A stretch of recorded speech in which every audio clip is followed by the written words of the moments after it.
What's up, Pete? Week 2, right after COVID. 3x6 at 375 deficit. This is 2-inch deficit. You wanted 3.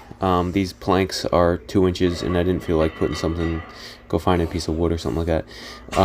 So I can do like 2 inches or 4 inches. That's perfect because I can stack these things. It's at the point where like everything feels like it's RPE 10 just because I'm weak. But then I look back at the footage and it actually moves pretty well. But like I remember this being super heavy and like I felt like I was exerting so much, but you look at it and you're like, was I even trying? I mean, not at like a fast rep, but I mean that was slow, and it just everything feels heavy right now. But I'm just getting stronger. That's all it is. I'm just getting used to moving heavy weight again. So you know they move pretty well. Safety bar squats. These were great.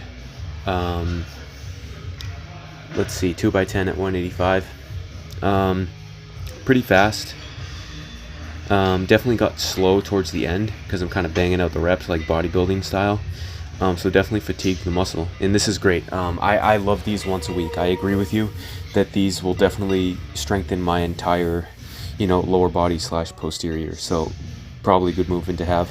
Not too cranky on the knee. The SSB squats.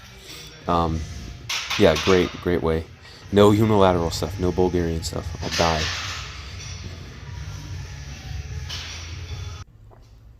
Okay, I remember doing these with 315, so I just loaded 315 up. 315 was too heavy for pauses. I did some warm-ups, and I did a back down with 225.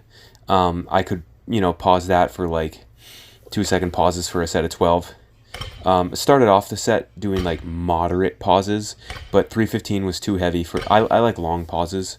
I don't know, but I love this movement because we talked about it last cycle. Like, it doesn't tax your system. After a set, it's not like you need to stop and catch your breath.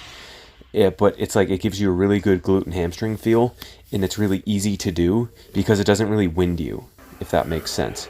Okay, this is day 2. This was the Friday workout, 415, 4x4. This last set, I was like, you know what, I'm just going to do a triple because these are freaking heavy. But during the set, I was like, oh man, 4 is definitely there. Still felt like RPE 10, even though it's not like an absolute grind of a rep. It's just, like I said, everything kind of feels heavy right now. Definitely getting a good eccentric. Maybe I could lower just a little bit slower when I actually get to the floor, just so it tries not to make a clink. And I suppose I could be dead stopping them a little bit longer. This was with the easier foot position. You said you liked that. So this was the 20-pound dumbbell. Yeah, feels great. Feels great. This was just a 4x5 with 20 pounds. This was the last set. I dropped it and banged out like 10 more reps.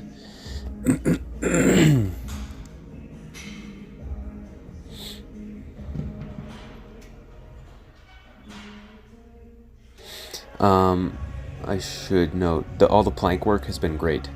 The plank work the side planks were pretty easy. And yeah, not too much to say about the plank works.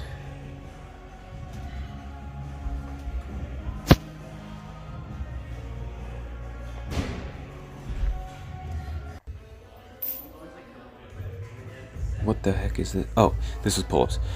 One chain. I weighed the chains. The chain weighs like 5 to 6 pounds. It really doesn't weigh anything. I think psychologically it makes it seem heavier because, I don't know, you're trying to do the movement more smooth to not upset the chain. We have a bunch of these chains, so we can start doing like a 2-chain pull-up, a 3-chain pull-up. I think I got 5 the first set, and then I got 4 for all the subsequent sets for reps.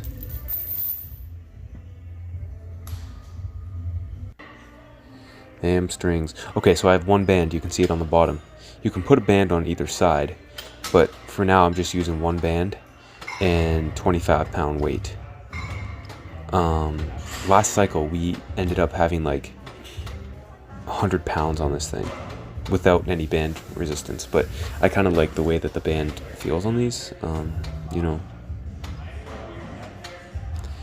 So yeah, go to failure with good form, and then I pumped out like 5 more reps just because, in the name of trying to get a hamstring pump. Yeah, great week. Not bad. I hit the numbers despite having COVID last week. So good stuff.